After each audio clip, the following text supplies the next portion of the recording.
Welcome into the DNVR Avalanche Podcast, presented by DraftKings Sportsbook and brought to you today by Chevalier Mortgage. Both Mike and Virginia, locals here to Colorado, CSU alums, and longtime supporters of us here at DNVR. Head on over to www.dnvrmortgage.com to check them out. Get yourself signed up for a free consultation and also have the opportunity to win a free DNVR shirt or hat of your choice when you do. Sure, you're probably hearing how great mortgage rates are right now, but Mike and Virginia are not just your typical mortgage company. They have phenomenal rates, but what really makes them different is that Mike is a certified financial planner and looks at so much more than just the rate when designing your home loan. Also, they're a small family-owned company, so you'll always feel like a person and not a number. Again, head on over to DNVR Mortgage, or you can call Virginia directly at 303-257-6578. Michael Chevalier, NMLS 1931006. Virginia Chevalier, NMLS 1910631. Rudo and AJ coming at you here. It's been a bit of a day, but today is the day after the WJCs, where AJ doing a little bit of long-distance fist pumping here, I imagine, as Team USA bringing home the gold medal. The AJ, the Winnipeg household, I suppose. A little bit torn asunder, perhaps? It would have been a true honor and pleasure to have been sleeping on the couch in Winnipeg last night. That would have been the ultimate champagne of victory as she threw my pillow down the stairs. So it was metaphorical instead. We did not talk much. We were honestly busy for the first part of the game. We were working for sure, and then doing other things. But yeah, and then and then the third period, it was very like soak it in a little bit. I just kept waiting. I've been the pain was coming. I've been disappointed by USA Hockey for a long time for a lot of reasons. And this is like the thing, man. This is the thing that the Canadians close consistently. Yep. They do really well here. It was awesome. It was a great, it was especially satisfying as somebody who has believed a lot in Spencer Knight. Yeah. That first game of the tournament against Russia was such an aberration from what we saw with him at BC last year and even in the development program before that.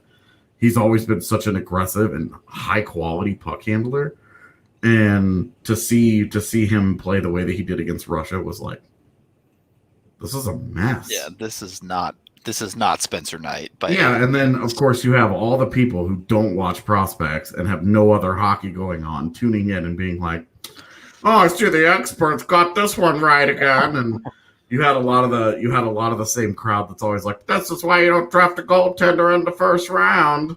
And it's like, okay, well, what do you got to say about after last night if we're going to be judging game by game here on, 7-year decisions after one night? I mean, that's a good caveat for this entire show, right? If you're judging everything by the WJCs, Dennis Godla would be an all-star in the NHL. Well, and we got a question on Twitter from somebody that asked if a team should sign Sebastian Ranishitz. And it's like, no. And then you go and you look at his profile and it's like, look, did he play admirably for a comically overmatched Austrian team? Totally. The guy still gave up 10 goals. Yep. Had a save percentage well below 900. And then you go and you look at his numbers. Okay. Look at the measurables. Doesn't have very good size. Not bad size, but it's average. So that's not a feather in the cap. He's not playing against really high level of competition, and he's not performing particularly well against it. So it was just like, this is what happens when you watch a short tournament like this, where it's like, okay, this dude might play well for a day or two, but you keep it all into perspective. The guy still was giving up. I mean, the guy was getting lit up with Nintendo numbers against him. Yep. And, I think this last night was just a great redemption for Spencer Knight. Yeah. He had that, and then Dustin Wolf came in, and then they shut everybody out until the Finland game. They set the WJC record for the longest shutout streak ever in tournament history, and then they posted another one last night. And first shutout in a medal game ever, by the way. And by the way, came out of the group of death first place. Yep. Walked through a very difficult path outside of the Slovakia team. Was the weakest game that they played outside of the Austria. The loss to Russia was pretty rough, but I mean like in terms of opponents. Like you mean opponent? Okay, yeah. Their path was difficult, man. They won the group of death, and then they did so by beating the other teams except Russia, and then. And then they beat Finland and Canada. They beat the only two other teams from the other group that were any good at this tournament. I mean, to be honest with you, you got to give it to them. The Americans had a great tournament and a great run, and they earned every bit of that gold. And it sucked that it got tainted by the whole barrel nonsense. Yeah, what was interesting about this American team, because going into the tournament, look, don't get me wrong, extremely talented team, not going to take anything away from them, but they weren't the super ridiculous stacked team that they were in years prior. They didn't have Jack Hughes here, obviously, missing a couple of other key pieces from previous seasons. And then you look at Team Canada, and that team was stacked out of this friggin' world. I mean, the entire team outside of their goaltenders is first-round picks. Yeah, just absolutely absurd. It's like all first-rounders, Jordan Spence, and goaltenders. They were just loaded up. From the last 2 years, it was like half of the first rounds. Yep, it's actually ridiculous. It was insane. There's so much talent that the Canadians had, and I was kind of blown away, honestly. The American defense, I did not like the way that they played for most of the tournament. I didn't like a lot of their game last night. They had some serious issues on that defense, and I don't like very many of the players on that American defense as pro prospects. And somehow, man, they made it work. Yep, they made it, and I think maybe the thing that I discounted the most was how good their team defense was. You look at their forward core, and it's just full of guys that are good two-way players, top to bottom, basically. Yeah, I mean, even tiny little 5'9" Brett Berard, just a super feisty, maximum effort kind of guy. Really was effective in all zones of the ice, and that played a huge role. Their one guy who I'd call maybe a weak link in the defensive zone was Trevor Zegras, who was an absolute freaking monster on the offensive side. So that, I'm not a WJC historian. There are some years I spend more time with it than others because of just based on obviously the NHL season is still going on. Yeah. There are times where I'm on the road and there are games at 2:00 in the morning and it's a little tough, So I don't want to make too big of a deal historically about the Zegras performance, but for my money, it was one of the most memorable WJC performances from a single player in a long time. Every shift, every game, he was just magnetic. The puck just followed him around. And he's such a wizard with it on his stick. You go back to the draft coverage from his draft season, and there was a ton of love there about the skill level, that it was through the roof and it was on par with anybody in the draft. But the big concern was how will all of the flashy stuff that he got so well known for translate to the next level a year later. And if you were to redraft that class, depending on how you feel about Jack Hughes and Capo Caco, man, Trevor Zegras certainly would go top 5 in a redraft, I think. Yeah, look, it's always impossible to compare non-NHL play with NHL play, but you'd have him in the conversation for top 3 right now, probably. Well, because I think Doc and Byram have certainly done nothing to diminish themselves as prospects. Yep. If you liked those guys more than you liked Zegras, you probably still do. It would just be Hughes and Caco as how you feel about it. Both of them had really tough years, with Hughes having the big caveat of he's very small, so it was going to be a big adjustment anyway. And he made the leap that nobody else had ever made from the USHL to the NHL. And the dude hit like 5 posts before scoring his first goal. Oh, dude, he was so snake bit for a while last year. So, I'm still pretty high on Jack Hughes. I'm a little nervous about Caco. Not so nervous I didn't take him in our fantasy draft, but I'd be a lot less nervous if I knew Caco wasn't going to be stuck on the third line in New York. Yeah. The Rangers all of a sudden getting, in a year's span, adding Lafreniere and Panarin to that forward core. Yeah.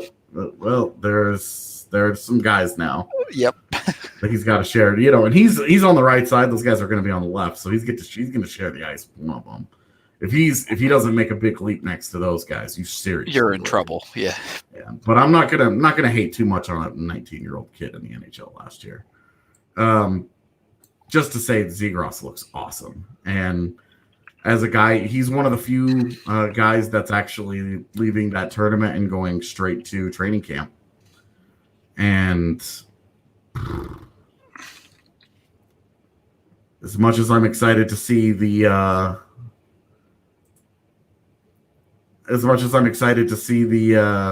West Division and the Avs kind of stomp their way through it, Zegras guy is going to cause some problems if he's in the NHL, and I don't know why he wouldn't be.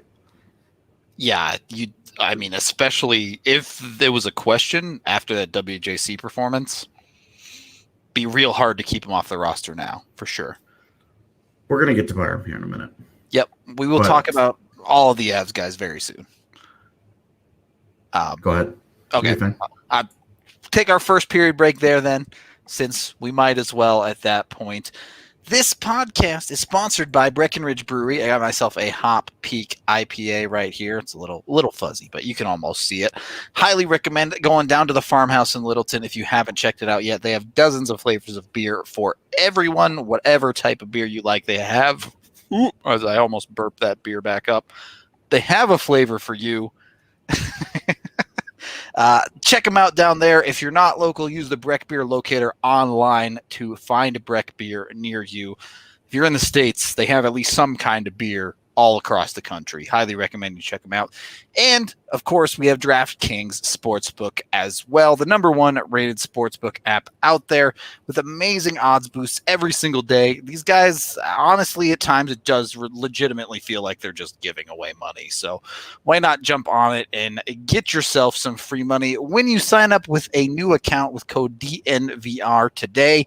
Heading into the football playoffs this coming weekend here, DraftKings is giving you the chance to double your money when anyone scores a touchdown on Saturday. 1 touchdown this weekend, I guess Saturday specifically, and you get to double your money. They're giving you money for free. That's what they're doing. Jump on it. Pretty much doesn't matter what team you favor, or if you favor no teams. Just sign up for the bet and get yourself twice as many dollars. If that's not your thing, of course, the NBA season going on right now where they have amazing bets every single day, as I already mentioned, and they're super safe, secure, and reliable. So it makes it easy for you to deposit and withdraw your money at your convenience.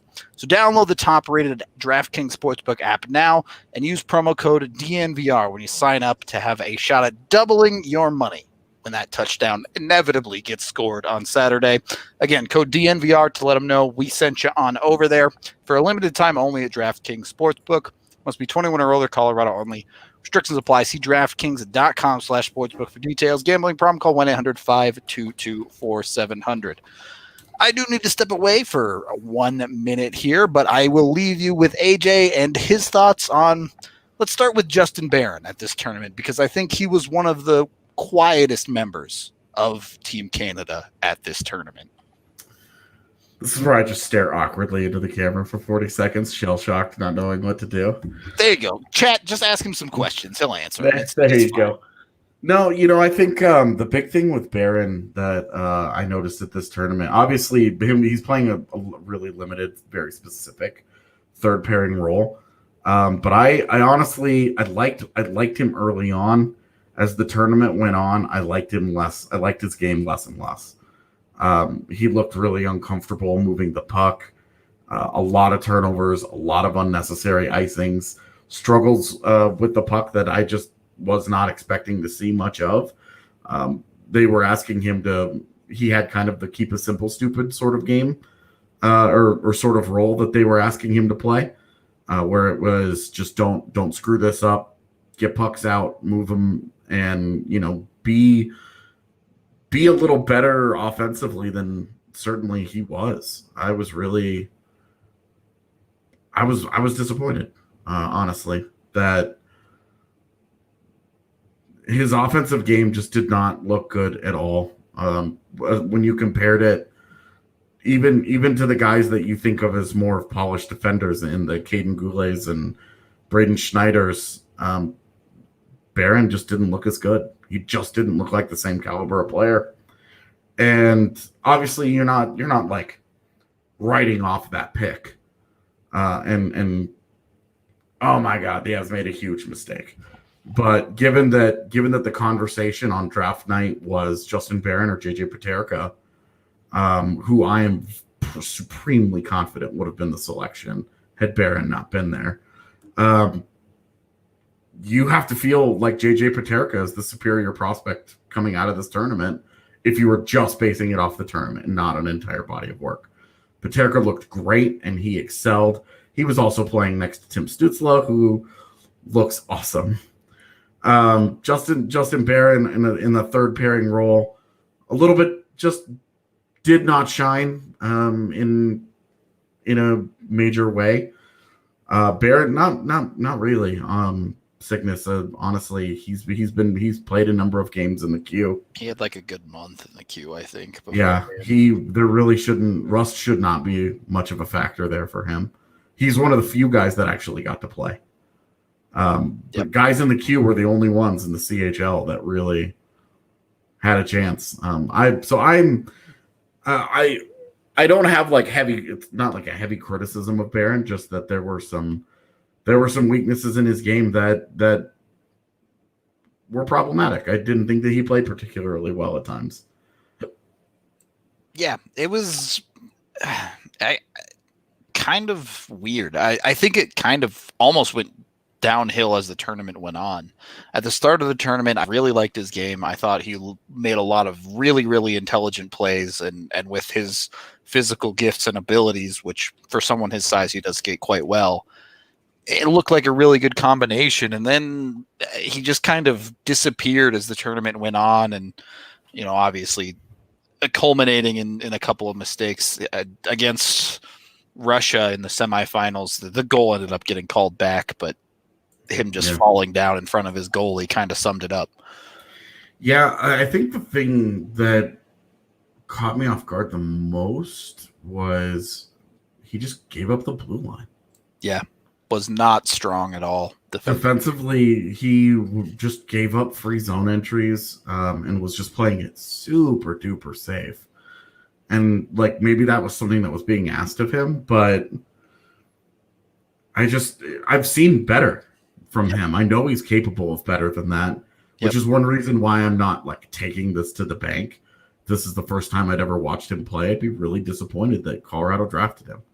This is my only evaluation of him. I'd be concerned.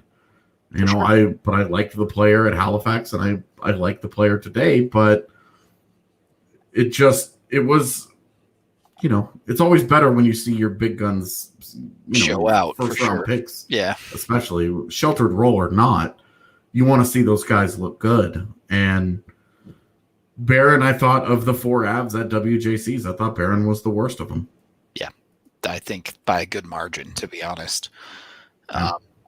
So definitely room for improvement for Barron there. To be fair, before the tournament, he did have 7 points in 8 games over in the queue. So he looked good in the queue. Yeah. He looked like the guy that, hey, he's healthy and he's finding a rhythm and he's rocking and rolling, and that's a good Halifax team with some serious talent and another first round pick at forward that they've got on that roster, and guy looks good. I think he's going to be just fine. I'm not long term. I'm not worried about Justin Barron at all. It's certainly an absolute worst case scenario. It's far too early to be making any decisions on the guy, but I think he's still a super solid prospect, and we'll see if he gets the opportunity to play hockey again this season. We'll see what else he can do, and then years in the future we'll play it by ear a little bit. But let's move on to the 2 studs of Team Canada. I guess we'll start with Alex Newhook here. Point per game player, 6 points in 6 games for him. Did have that little bit of a injury scare, suspected to be a shoulder thing going on, but that seemed totally fine as he showed up and completely destroyed he took 1 game off, and then the next game just crushed it. I think Alex Newhook showed exactly the type of player he's capable of being in that tournament, with raw physical gifts out the wazoo. And when he's fully active and engaged on both ends of the ice, the kid's insane. I said it before when we were mid-tournament, but the thing that stuck with me was his all-around polish. Yep. I watched a lot of him in the BCHL with Victoria and was nervous about his defensive game. We talk about him taking the reins from Nazem Kadri. If that's going to happen, his defensive game has to be on point immediately. Yep. He can't come in and be a sieve. He can't get run through.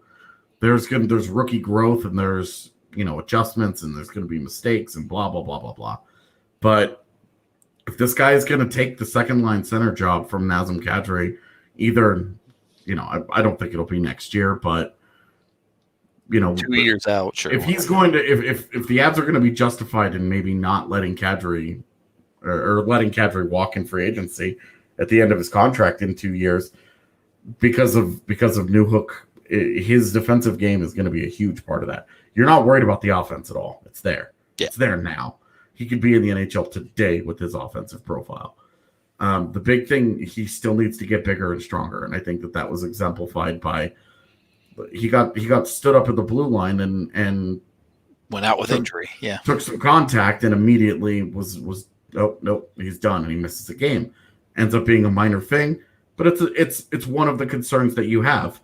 It's not that he's really small; it's that he has a slight build. He needs to fill out a little bit more. You're talking about the NHL here, and you're talking about a franchise that's frankly does not need to rush him.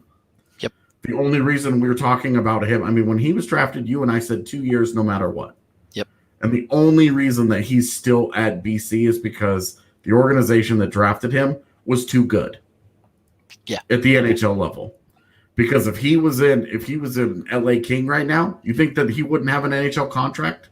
If he was a Detroit Red Wing, you don't think he would be there? Yeah, those teams top 6, man. Right. If Montreal had drafted him, which they should have done anyway, you don't think that guy would be pushing their top 3 centers? They would have some combination of Suzuki, Newhook, and Kotkaniemi.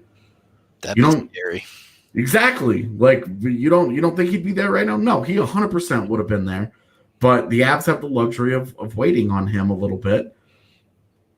I don't love the idea of a third year in college, but I want to see him fill out a little bit more. The strength has to get better. I agree that the strength has to get better, but absolutely not a third year in college. I would put him in the AHL before.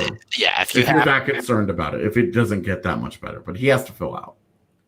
Sure, and he needs to add weight. I'm fine with that, but I think even at his current weight, he could play in the NHL and be fine. Yeah. The Avs don't have to make that decision yet. Even if he's in the NHL in 21-22, Nazem Kadri will still be here for that year. So, yeah, and you're looking at, I mean,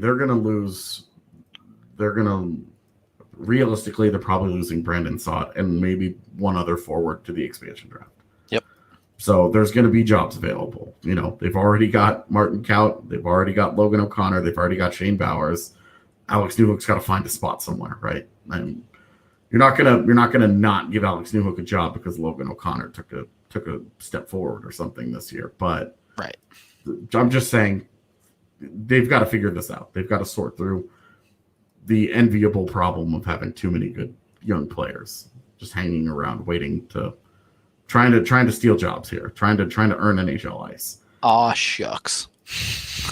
Yeah. Well, and they're also, I mean, you're also losing Belmar, you're also losing Calvert. Like, you're losing a lot of leadership and depth off of your forward core next year. That's fair. Newhook's got to find a way. I want to see him get stronger. The offensive game at this tournament was everything that has been advertised in the last year with him. Yep. I'm not at all bothered. Any of the people that want to talk about line mates, well, guess who he's going to play with in the freaking NHL? Those guys are going to be pretty damn good in their own right. So if you're telling me that his biggest flaw is that he excels with good line mates, well, gee golly willikers. You're talking about a guy potentially playing alongside Andrei Burakovsky and whoever fills that other side of the second line, like whatever the whatever the mixture is, it's not going to matter that much. Yeah, like he's probably his rookie year. He makes the most sense as Saad's replacement on the left wing next to Kadri, maybe next to Kadri and Landeskog. Like, oh darn! Yeah. The big thing that he's only good at BC because he plays next to Matt Boldy. What's he gonna be like next to Landeskog and Kadri? Oh, geez. Well, Kira doesn't want to hear about losing Denim Daddy, so she will. Well, I mean, Evan's take was that he gets re-signed on the hot takes in our bottom six video today. So, I mean, to be honest with you, he might. Like, they absolutely would be justified in being like, one of these guys we don't want to lose this much leadership and this much veteran experience in one go. Let's bring one of them back on a cheap 1-year deal. Okay. If they're gonna do it, if they're gonna bring one of Calvert or Belmar back on a cheap 1-year deal, bring back Calvert. Yep. I would agree. Nothing against Belly. Great guy, but Calvert has been certainly more consistently productive over the course of his career by quite a good margin. Dragon Jim asks, is Barron eligible for the WJC next year? He is not. He is too old and will age out next season. Well, what? I guess just a quick follow-up.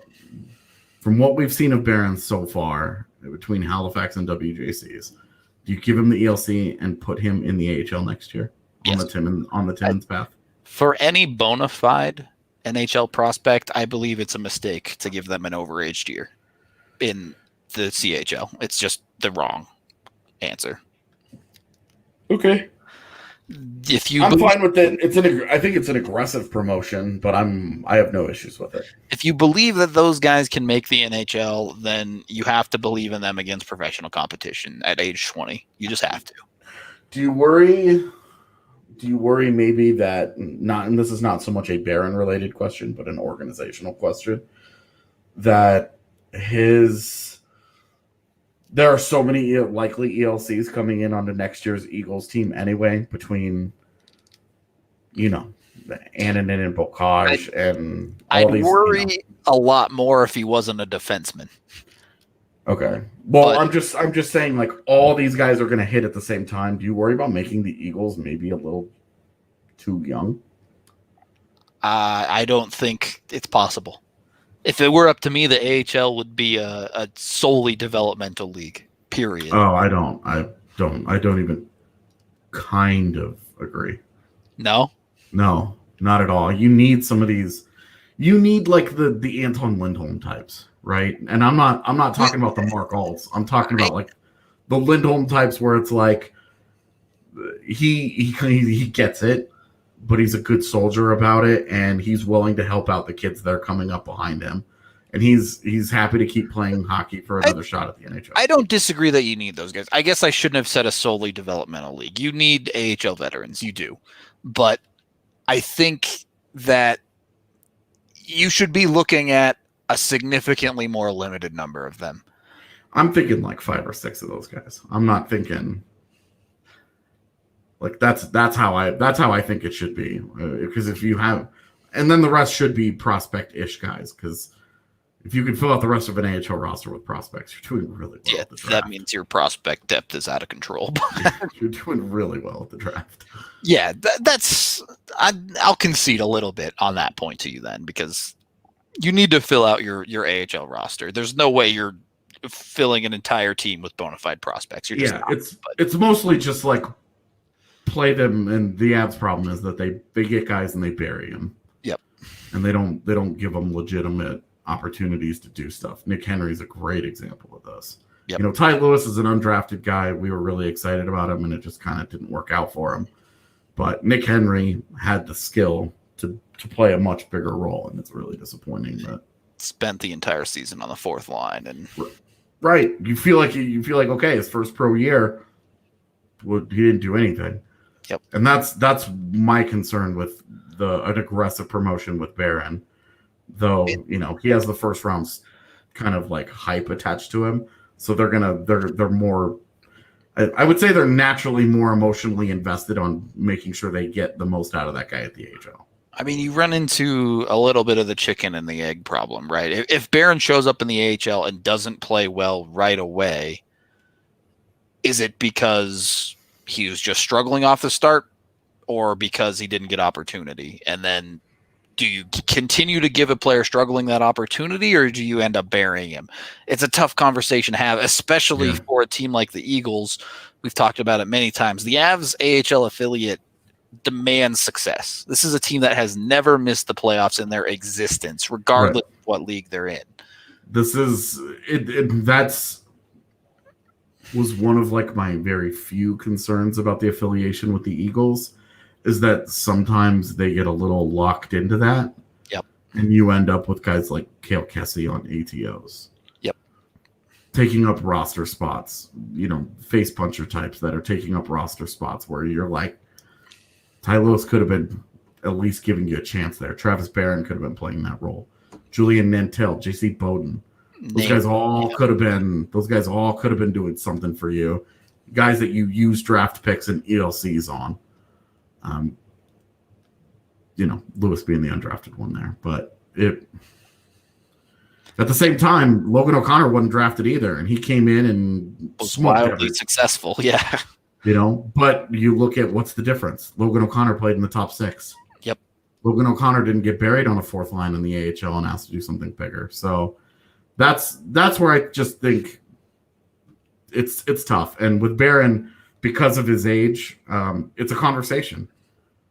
Yeah, it's a no matter what, it's going to be an abbreviated junior year. He's not going to get as many reps and as much ice time as he otherwise normally would have.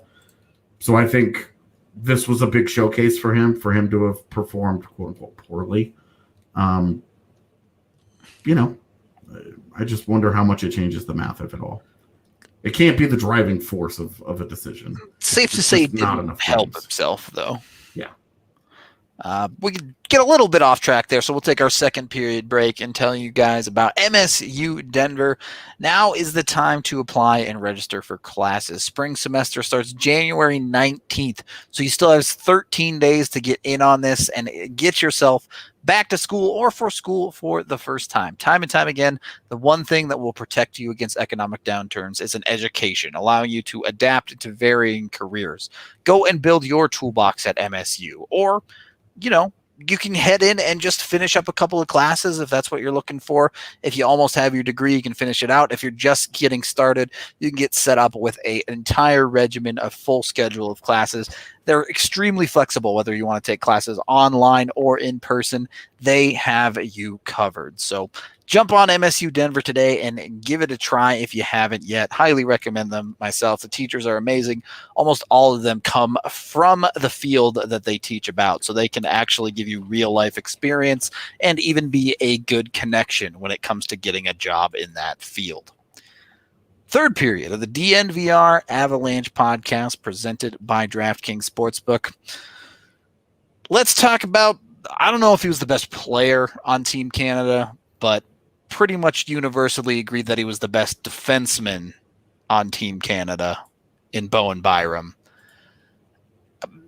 This, AJ, I think you said it yourself. All this tournament did for Bowen Byram was cement that he is absolutely done with amateur hockey. It's always, every year we always talk about, oh man, what would it be like to go back and see what some of these guys could do against amateur competition? Oh, what would it be like if Nathan McKinnon was against amateur competition or whatever, right? Yep. Like how would Cale Makar do in WJCs today? Well, guess what? We just watched an NHL caliber player do that. It turns out he looks good. I mean, top to bottom, right? And everything about his game looked NHL ready, from the physicality to the skating ability to the puck management to the defense to the offense. The dude was just on another level. I don't know what to say about it, dude. It was awesome. My biggest concern with him as a prospect has been what he looks like defensively. Is he going to get eaten up? That's mostly because I've watched him at 2 different training camps. Yep. Struggle a bit. Yeah. Just not handle NHL speed very well. And then at the end of their return to play camp last summer, it started to click. Yep. And all of a sudden, the confidence started to grow. I don't remember who it was, but he smoked somebody last year in their camp. And you could just see it was like the light bulb went on for him against NHL competition. And he took off from there. Looked so good for the rest of camp. He's absolutely a player that thrives on confidence as well. Yeah. When that dude is feeling it, just get out of his way. Yeah, he is. Because he plays such an aggressive style, such an attack-oriented style. You can't do that if you're feeling down in the dumps. Yep. I mean, just imagine, just it's not hard to translate that to any of our everyday, average, normal, mortal human lives. You wake up and you're kind of feeling not great about yourself. You're not going to attack your day with a certain level of vigor. You kind of need something good to happen to you to get you feeling good about yourself again and get the ball rolling. And then you start to do great things. You'll never do great things when you're down here. You got to get to up here. And and it's obvious when he's at that level of competition that there's no doubt in his mind he's the best player on the ice. He kicks their ass all over the place. WJCs is great because you get to see the best of the best in a peer group. Bowen Byram showed us best of the best. I said earlier that I thought Bowen Byram was the best defenseman in the world who was not already in the NHL. There wasn't a damn thing that happened at WJC that made me second guess that statement for even a microsecond. He kicked that tournament's ass. I wish you could live clip things on YouTube, because that one would absolutely go in the backlog of AJ inspirational quote stories. It was just defensively, the puck got near him. He already knew where he was going with it. He already knew what to do.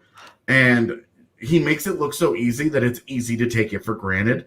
And then you watch other defensemen handle the puck. You watch Caden Goulet, a guy you and I both really liked.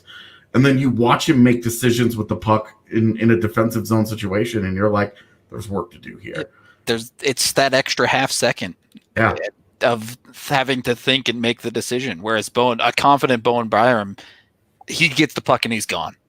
He already knows what he's doing. Yeah, it's how hard it is to attack offensively when there's a guy back there that every time the puck just gets near him, he sucks it up and either decides that he's going to outskate somebody with it, or he moves it immediately to the right guy and gets it the hell out of the zone. There aren't any bad decisions. There's none of this like, oh, I froze because this guy was coming at me and I had 3 different outlet options and I didn't know which one to take and I was afraid to make the big mistake. And so I let this guy get on top of me and then I turned it over and he strips me of the puck and he throws it out front and now it's a goal against. It's none of that garbage. None of that happens. He gets the puck and it disappears from his own zone. There's a plus minus is a stupid statistic, but there's a reason the guy doesn't take minuses very often. Because the puck just when it's not in his zone, just doesn't stay there. If he has anything to do with the play at all, like he was on the ice for one of the goals against last night, he didn't have anything to do with it. Yep, it's fully well rounded. I guess technically it was on the ice, a conversation that really cemented it for me. But this is a guy who got promoted to part-time captain of the team after Kirby Dach's injury, and you saw him. After Team Canda lost, they took the silver medal. They all lined up for the anthems. Byram clearly pretty distraught in the lineup, and he's still able to gather himself, get himself together. He has to go up and hand out silver medals to the rest of the team and keep these guys together in the IIHF, which is kind of known for incidents happening when it comes to these medal ceremonies. Linus Anderson, look at you. And Canada kept it together. He led that team in a loss, kept his head held high ultimately, and just the model hockey player, I suppose. Look, if you ever want to know what kind of competitor Bowen Byram is, just think about last night. That dude had every reason in the world, and everybody would have understood. He had every reason in the world to take that loss and say, okay, this is a top 5 pick. This is a guy that has destroyed the WHL. This is a guy who won a gold medal at this tournament already in his life last year. This is a guy who didn't have anything left to prove to any of these people in any of these buildings, anybody on the ice on either team. He had nothing left to prove to any of these people. And instead of shrugging it off, and he already knew he was going home for a day, and then he was flying to Colorado to chill out before a Stanley Cup contending team is going to give him a freaking job and say, hey, help lead us, help take us to the promised land of a Stanley Cup. He had every reason to just be like, I gave it my best. There was nothing more that I could do. And instead, he was destroyed. He was mortified that they had lost on home ice with all the expectations of a country, all of the weight of expectations you could just see on his face. You could just see in how he processed that loss. And what did he do? He very clearly upset. And Dylan Cousins, mad props to him for kind of shielding him when the camera wanted to get in Byram's face. Yeah. And Cousins was like, no. And steps up in front of him a little bit and is like, let the guy be. Mad props to Dylan Cousins, who was also awesome at this arguably tournament. The best player in the entire tournament. Awesome at this tournament. But then they ask Byram, he's wearing the C. He just happened to be wearing the C on that night. Had it been reversed, we may never have seen this. Had it been Cousins wearing the C who had to do all these things because they were sharing it. Instead, Byram has to do it. He had every reason in the world to just be like, I'm Bo Byram. It's no big deal. I'll be in Denver at the end of the week competing for a Stanley Cup. All these other guys, Zegras and Stutzla and Cousins and all these other cats are going to compete for jobs on scrubbo NHL teams. And this dude's going to go and steal some veteran's job on a cup contending blue line. And instead of him getting all of the big ego and all of the, the trying to big time anybody, he owned every single inch of that loss.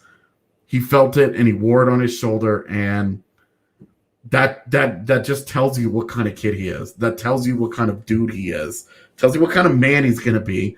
And it just goes to show, like, Cale Makar has exceeded expectations that were already through the roof.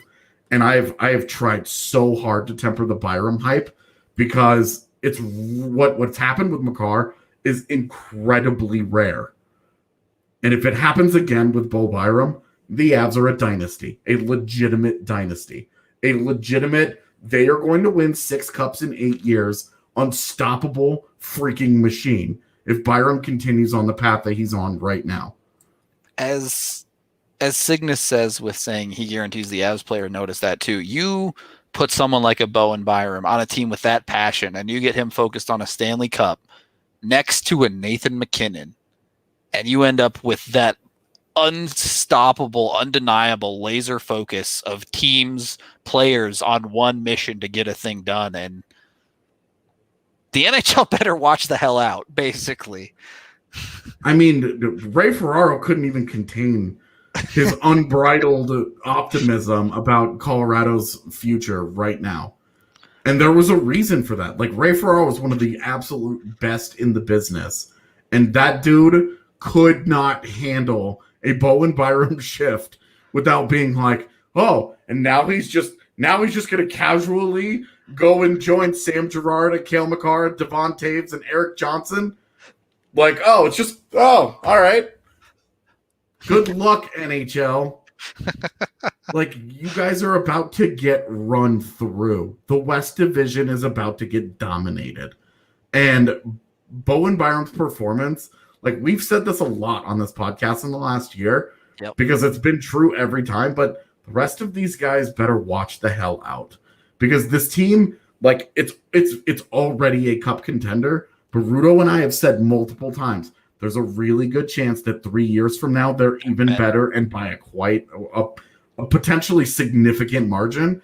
And what we saw from Bo Byram at WJCs, it's not us overreacting to one tournament, because it's been like this for 2 full years for this guy. He's been single-handedly dragging Vancouver to competitiveness in the WHL. So those Giants teams were okay. They were okay. They were solid. Like, those are good WHL teams. They were not, should be in Game 7 of the WHL finals. Yeah. It should not be. But Byram put that team on his back. Like Greg Jennings style. Put him on his back. And dragged that team. Like, how he be running, though? Carried that team. And, like, a stacked Canadian team, for him, on a team full of first-round picks, for that guy to stand out that much from his teammates tells you what kind of prospect that he is. He is an elite, true blue chip, otherworldly prospect. The guy is incredible. And if he translates this to the NHL the way that we think he's going to, the real question is how fast does it happen? Because if he takes this confidence and he takes the drive and he turns that into, okay, well, now we're going to go do something special in the NHL. It's not just Nathan MacKinnon. I mean, they've also got, oh, by the way, Cale Makar is still there. Like, Cale Makar is just still there. Somehow, in a guy that has been a point-per-game player for 3 years and is arguably the best right wing in the NHL, just gets lost in this conversation.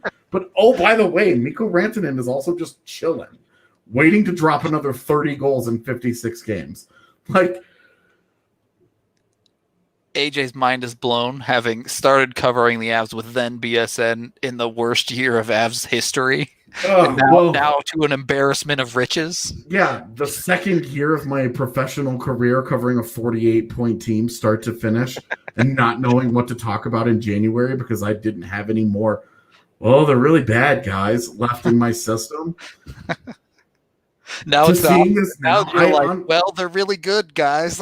This is like when you talk about a rebuild, like this is legitimately the kind of shit that you pull when you're playing NHL via GM mode, where you're just like fleecing GMs and you're forcing trades through, and all of your prospects are living up to their potential, and it's the stupidest thing, and it works, and somehow this is the real world.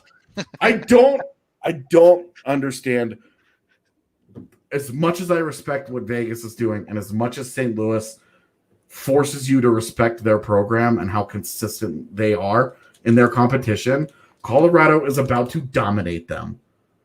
And all of this chatter, and as the chat is picking up, we haven't even gotten to the gold medal winning Avalanche prospect. Yeah, the guy that actually walked out of there with the chip.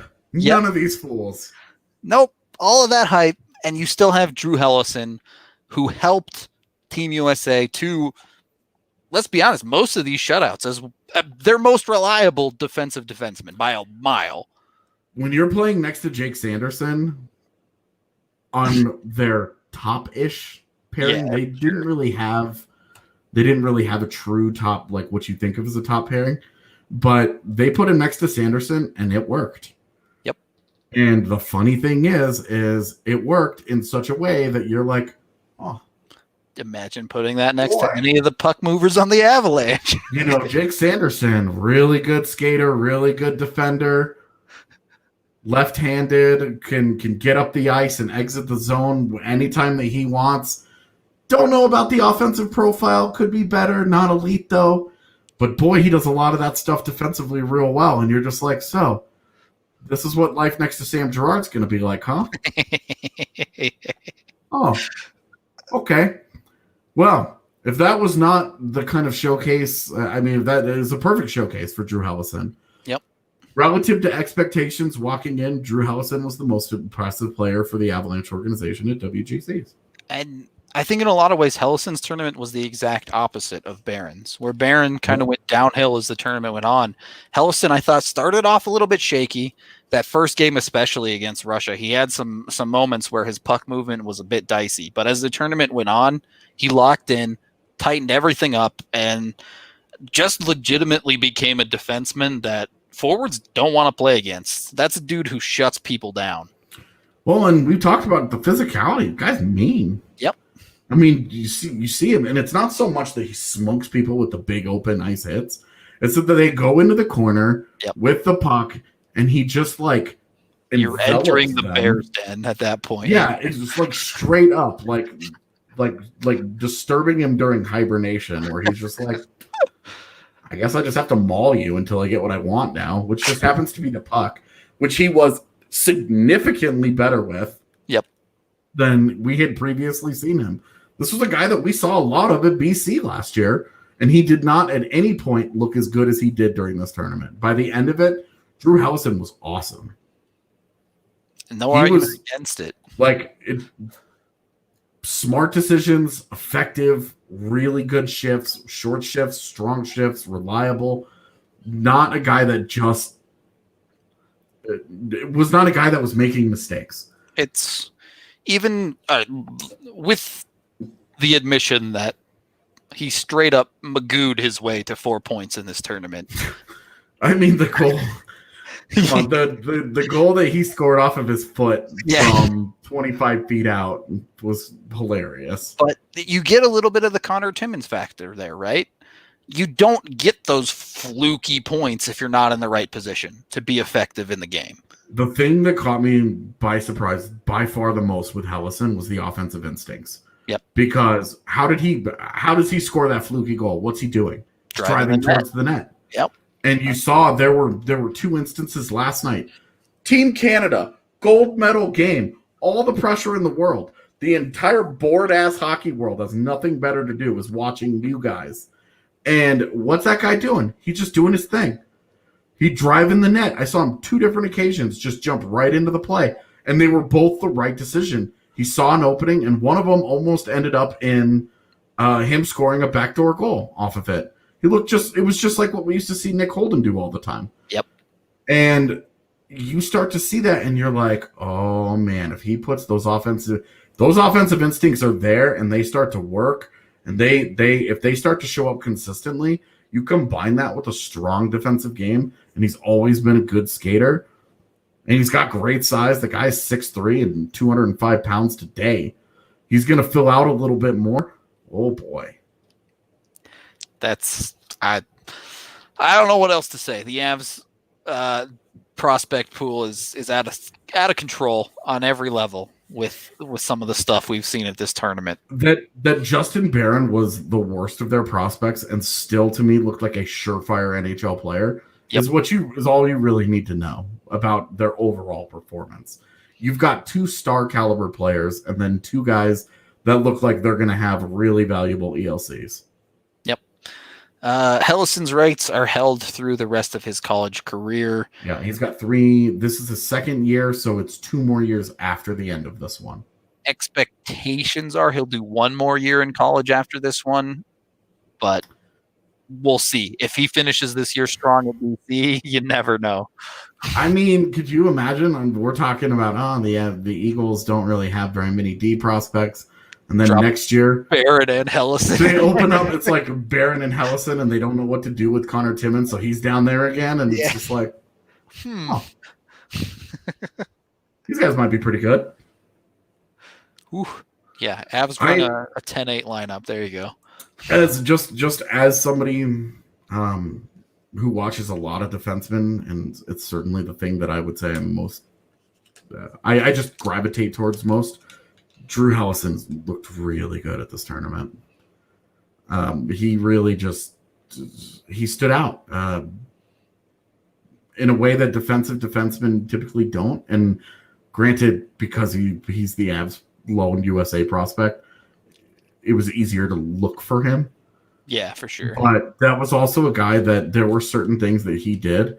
Like, you and I were playing video games together one night. Yep. And he scored that goal from where he threw the puck at the net and it went in. Yep. And we were like, they scored. It was 1-0, and neither one of us knew who it was. And your reaction said it all. I wish we could have clipped it because you said, was that bleep, bleep, bleep Drew Helleson? And it was just like so genuinely shocked. And that was, I found myself having that reaction several times through their games where it was like, dude, Drew Helleson is doing things. Yep. Did he actually just do that? And it was Drew Helleson every single time. Yeah. Where I was like, I kept being like, that's 3, right? That's 3. Nope. It's 2. Again, it's 2. It was very impressive from Drew Helleson. Not quite the same level of the Avs are about to dominate everybody hype as Bowen Byram. Yeah, well. But we kind of expected that from Byram coming in. Yep. I didn't expect this from Drew Helleson. And for him to walk out with a gold medal from what could turn into the greatest American generation, boy, that's good for him. He absolutely earned it. Hell yeah, man. That was fun. This was a fun episode. I needed this today. A later episode because there were certain real world elements happening in Washington, D.C. that we kind of wanted to let breathe for a minute. They're still ongoing. Less imminent, at least, but less physical occupation. Yeah, Not that we're like making light of it, like ha ha ha. That's why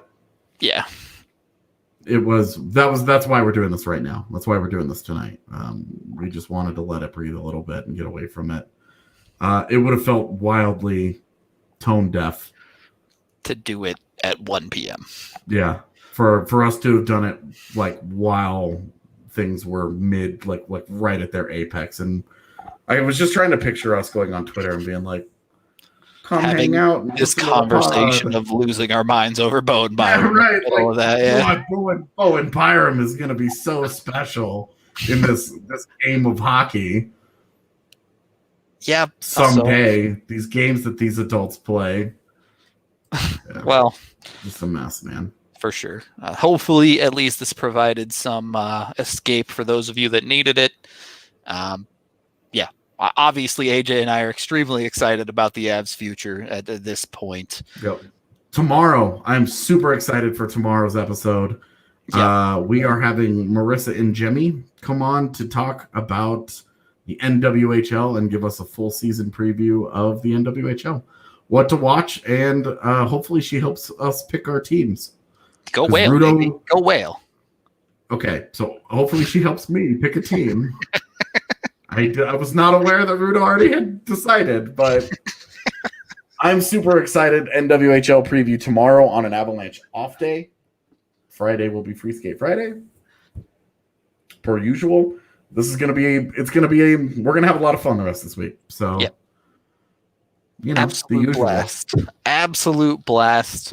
We are sponsored by Strava Craft Coffee, the CBD-infused coffee that has really changed lives, can help with migraines, IBS, joint pain, anything else aches and pains-wise. Give it a try today. Use code DNVR20 to get 20% off when you purchase at StravaCraftCoffee.com. Of course, remember to like this video and subscribe to the YouTube channel. It really helps us out a ton as we're trying to grow the YouTube scene right now. If you haven't checked out our season preview videos, highly recommend. We had our graphics team slaving away for us on those. We're up through about half the lineup now, probably, with half the lineup still to go over the next week until the release of the NHL season. It's been a fun week. It's going to be a fun week more leading up to the season, and then we're going hard all season long. Hope you guys have a great rest of your night, and as AJ said, we will talk to y'all once again tomorrow.